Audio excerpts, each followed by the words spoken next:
Hello, I'm Dr. Will Keim, and welcome to my home in Corvallis, Oregon.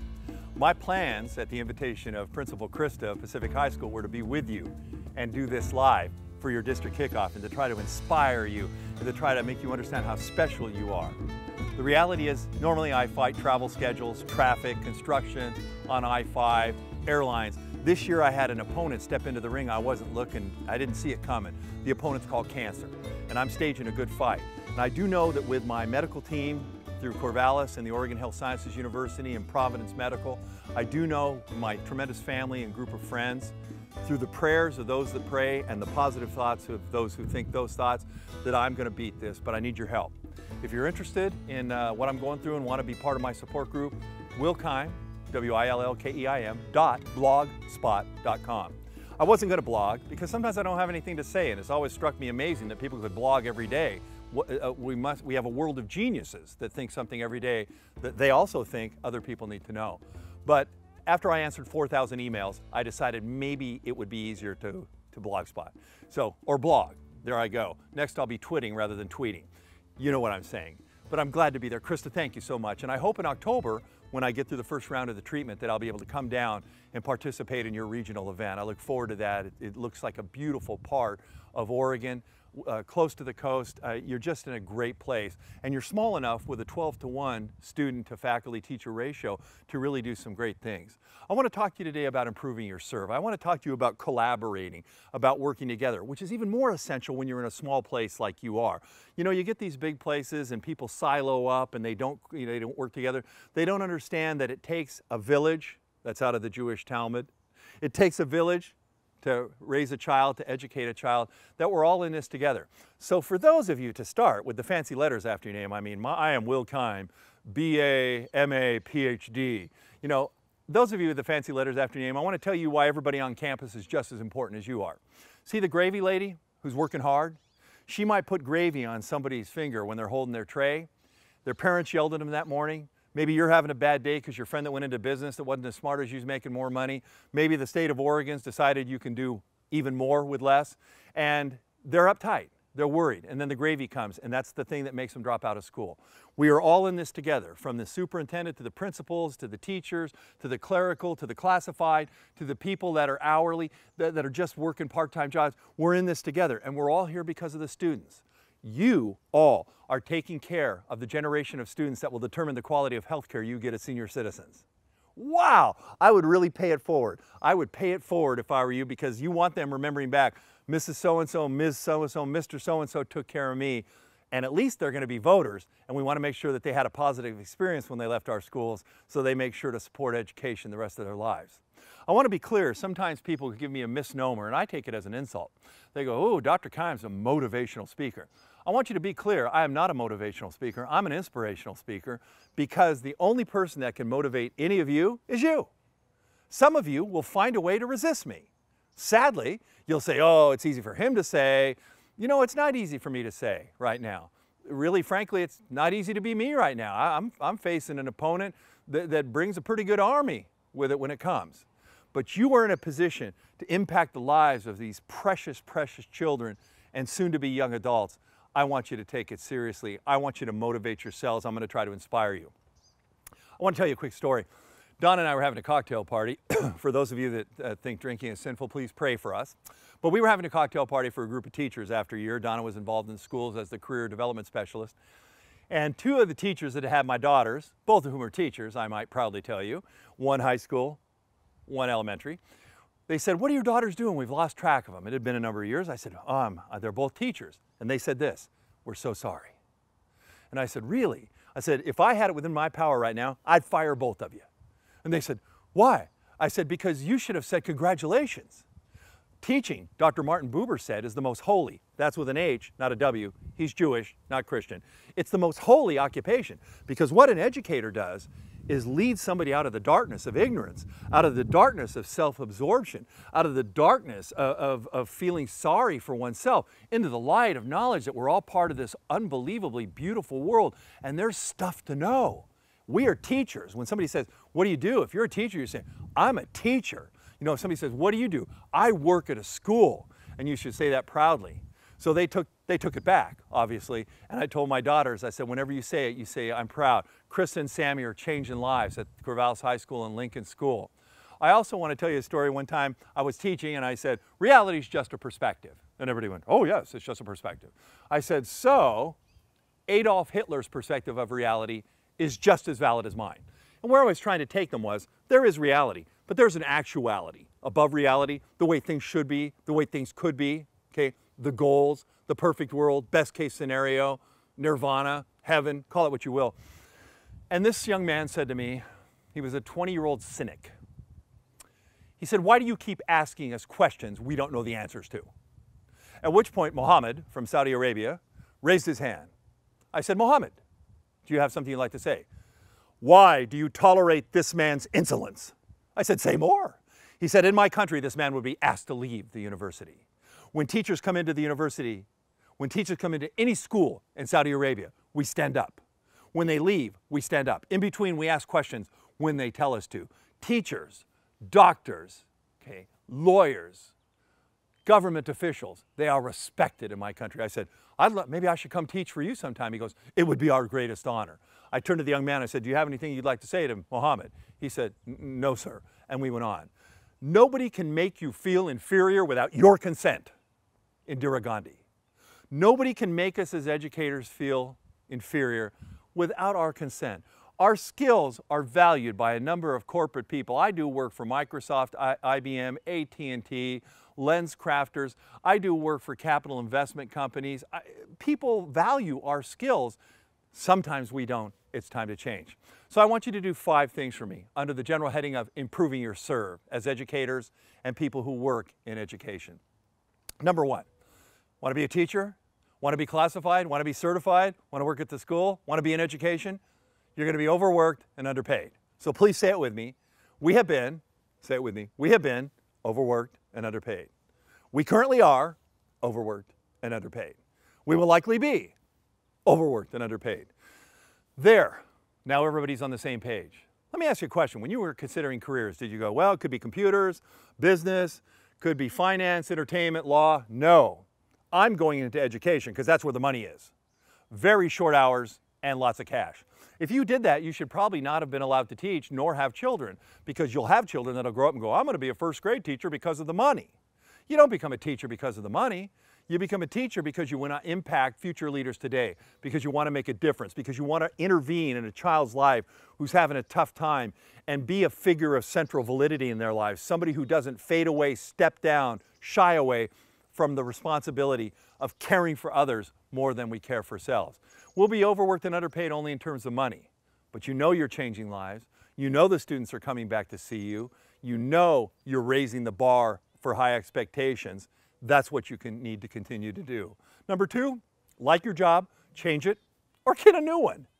Nobody's being held hostage down there. I checked. There's nobody that's an indentured servant. They don't have any of you hogtied. Principal Krista doesn't have a secret file that she brings out and says you're going to sign up for another year. You teach because you want to. And here's the deal. If you want to sell insurance, as important as that is, and be average, I just get bad coverage. But if you're a teacher and you take a year, a semester, a week, a day, a moment off, boy, some bad things could happen to some children. You never know when that teachable moment is going to present itself, when the light bulb is just about to go on. And to be honest with you, I don't care whether you've taught for 20 years or 20 minutes. We ought to be taking the grizzled veterans who've been in this for a while and the new people that say to themselves, what am I going to do with all the money I'm getting for teaching? We ought to take that naivete and current methods and excitement and wisdom and put it together, because we're all here to serve the students. If you need another job, I'll help you. I've dealt with people in business and industry for the last 20 years. I'll get your resume out. But if you show up to work this year, since this is the kickoff, everybody around you needs to be convinced, believed, and be confident in the fact that you're there because you want to be there, because we're all about students in our district. Number 3, your relationships with each other will largely determine what kind of year you have, so you need to have good relationships. You need to go to the teacher's lounge. You need to not break into cliques. I've seen this in education a lot of times. People break into cliques. The old people are there, the new people are there, the math department's over there, here's the English department, the sporty jocks are over there. you know what? If we break ourselves apart into cliques and look down upon each other and talk about each other behind each other's backs, why wouldn't the students do that? You understand your role models. There's not a question about whether you're going to be a role model or a mentor. The only question is, are you going to be a good one? So have good relationships with each other. When you drive to work in the morning, those of you, for example, that work for Principal Krista, I don't want you to go, if she says anything about me being late, I'm going to remind her of the time that she took off for that state meeting in Salem and we had to cover the whole day's events at the carnival. And if she tells me if I've got time to stop for coffee, I've got time to be on time, I'm going to remind her of the time that, and all of a sudden you walk in and Krista goes, good morning, and you're actually pissed because you wanted to rip her heart out and show it to her before she died. Raise your hand right now for me if you're sure nobody in the room, raise your hand if you're 100% sure nobody in the room is waiting for a test result that might determine the length of their life. Well, how could you be?